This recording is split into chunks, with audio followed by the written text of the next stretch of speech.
my wonderful WildFit friends all across this world. I am so excited to let you know that I now have clients in 51 countries, and I hope to visit so many of you very soon. So thank you all for supporting me in my WildFit business and in my 5-week reset and release. It is my very favorite program for WildFit graduates. Anyhow, right now, you know, if you've been keeping up with me, that we sold our home in August. So we've been on the road traveling now for a while. And this is our current home. Right now, it's an Airbnb in Cancun on the beach. Oh my goodness. Michael and I are just loving it. We're having so much fun. And so we're here for a month, and I've learned some new foods that are here, and I've been cooking up some old foods, and it's been very, very interesting. So I am here to kind of give you a little bit of a tour of my kitchen and to encourage you to do things differently. And you know, sometimes we get stuck in a rut, sometimes we get stuck in a routine, sometimes we get stuck in autopilot, and that's not a great thing. And so as I've been traveling and really wandering the world, mostly just the United States right now while we wait for the world to heal, but now that we're here in Mexico, it's taken me a little bit of experimentation to find what works for us. So we've been here just over a week. We have 3 more. And so I'm going to show you kind of what's in my kitchen. Tiny little kitchen. Well, compared to my big one in Alaska. I have a nice little 4-burner gas stove, a great big refrigerator, and then over here around the corner, an oven. A small oven. It can be convect or not. And so I am going to be showing you some of my stuff that I travel with. Okay, I have nothing in the freezer because there's not really a frozen section here. So you see I don't have much. It is food prep time. So I have some coconut milk, some tuna. I have just 2 hard-boiled eggs left, so for my food prep, I'm making another dozen of hard-boiled eggs. That's something we always keep in the refrigerator. I had cooked up some of the sweet potatoes here. They're very different than the ones in the U.S. They have a different name. I don't remember what they are, but I have a leftover one here, and that was just stuff that was left in the refrigerator for us. Now, I don't have my kitchen filled with all my supplies, and so I've had to get very creative on things to even store my things for my algagizer and all of my salads and everything like that. I travel with a lot of baggies, but I didn't really have anything for my celery, so I'm using an old tin from coffee, and this decorative jar here, which is can hold more of my celery. And then in my cupboards, I have all of my lettuces and avocados and everything else, and my cucumbers over here in the door. So I just wanted to show you some of that, and then I'll show you what I'm doing for food prep today. Yesterday, I had roasted up an entire head of cauliflower, my favorite recipe. I don't have a black cast iron pan anymore, so I had just wound up using this pan in the oven last night. And I cooked up a whole bunch of beets. This is what's left over. It is, we're in WildFit fall right now, and so starting our day with some fresh fruit and having lots of sweet potatoes and root vegetables. So we love these beets, and that's what's left over from that. I have some more beets to cook up. Okay, I travel with bone broth, with this instant bone broth. It is, it's just such a wonderful thing to travel with, so that I can always have something as soon as I arrive someplace, and it just is so tasty and yummy. So this is, it's like a gel, it's like a liquid type thing, and paste. Best bone broth I can post in the messages, in the comments down below when I'm done. And I just adore it. This one has some turmeric and ginger, so it's flavored a little bit. And so it's really tasty. So I made a broth earlier, just before I started this.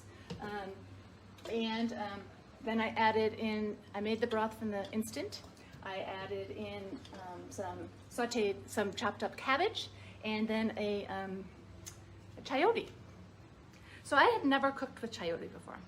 And they're very cheap here in Mexico, so I decided to give it a try. I'll have to do a whole nother video on that because it's a very interesting vegetable, and it has like, anyway, learning how to cook it was very, very new to me.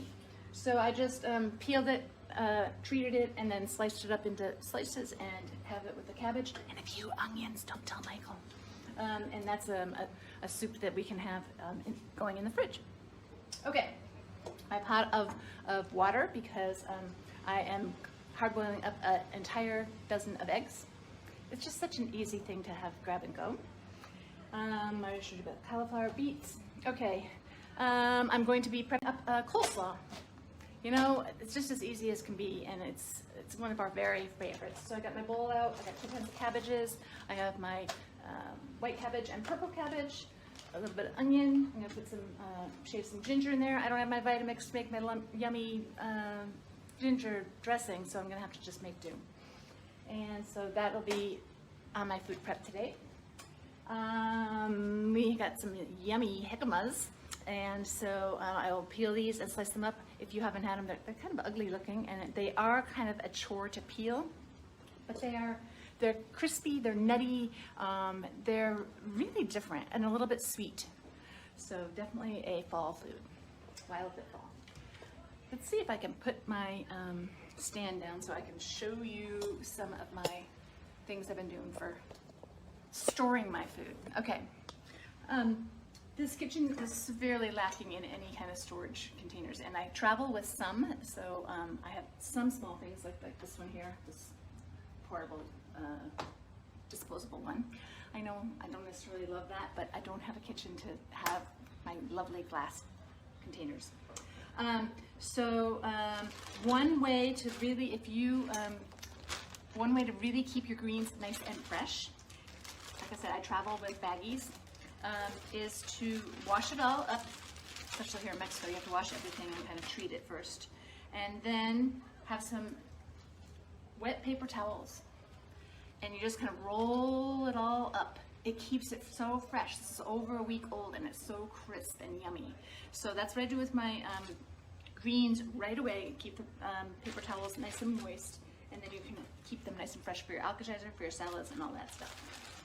Okay, and then put them in a Ziploc baggie and squeeze all the air out of them. Next, look how I had to get really creative for my spinach. I don't have any containers. So this is just a water pitcher that was here. I trimmed off the ends, cleaned up all the spinach, and then I keep it in my refrigerator here in a little bit of water. Let me see that, the pitcher. And then I just get paper towel with our purified water there, bottled water, right over the top, to keep the leaves nice and moist, and this lasts a long time. So that's really great for my non-Vitamix alkalizers. They're a little chunky when I make them in a regular blender, but all right, I'm gonna put it in the refrigerator. Next, I wanted to tell you that I travel with spices. Okay, so these are from Thrive Market, which I gave a test shopping list to. Definitely not necessarily one of my favorites. If I were in the United States in the lower 48 and had a home, maybe I would think about continuing on with a membership. But anyhow, so I like it because they're in baggies, so it doesn't take up too much space. I do travel with this is just like a garlic salt mixture. It has garlic and onion and tarragon and salt, sea salt. I have curry. I have harissa spice blend. They're all mixes so that, because I don't have that much. I have the everything bagel mix, and I have za'atar. So they're all great things to add, where usually you make a little bit of this, a little bit of that, and then they're all good mixes. So I travel with that. I am going to be making up for my other food prep is, I don't know if you've ever seen the sweet potato crust quiche. You know, it just has the sweet potatoes. So the sweet potatoes here, remember I showed it to you, looked a little bit different. So they're white. And I have this pan here. I just put a little bit of olive oil in the bottom. And I'm going to be making a crust with the slices of sweet potato that I cut up just across the bottom. And then I'm going to bake it in the oven until it's soft for a little bit. And then, let me just kind of get it going, just overlapping them. So you kind of make a crust. If you want, you can kind of make some halves and put them up the side. If I had a pie plate, I used to make this in a pie plate, but you know, you gotta make do with what you got going. So you can do the sides if you want. You just overlap everything and then put it in the oven to soften and cook the sweet potatoes, and then I'm gonna put the egg mixture in. I'm gonna take a whole, let's see, it's not actually as big as I usually have it. So I probably won't do a whole 12 eggs, maybe 8. Anyway, you cook this all up in the oven. I forget exactly how long. I'll probably just test it out until it's tender, about 15 minutes. And then I'm gonna take all my leftover veggies, and I'm gonna mix them in with the eggs and just make a quiche. So I have one piece of zucchini left, half a zucchini. I had cooked up already, this is left over from a couple of nights ago, some chopped fresh broccoli. Of course, I'm gonna put some onion in there. And I don't think I'll put the cauliflower in. I think it'll be enough just with the broccoli and the zucchini and the onion. And so I'll just mix that up with like 8 eggs. I'll probably zap that in the blender. It's the easiest way to mix it on up, especially because there's no whisk here. This is what I found that I've been using instead of a whisk. The pasta holder, okay? Makes a great whisk, just so you know. I've had to make do with so many things. It's been kind of fun. It's really keeping me thinking about things in a different way, and it's very invigorating. It's very exciting, and so I've just been having a great time. I think that's about all I wanted to show you today. Did I get everything? I think so. So that's my kitchen, and this is my place. And look at my water bottle. Kind of big, huh? So it's just been such a wonderful adventure, and I appreciate all of you for following me along on this venture. So saying goodbye from the Caribbean Sea, and I will see you very soon, maybe in another kitchen or maybe in this one next week. All right, bye everybody. Don't forget to do your deep breathing, slow down, have fun with life, don't take things too seriously, and don't forget to drink your water. All right, be good and have fun. See ya.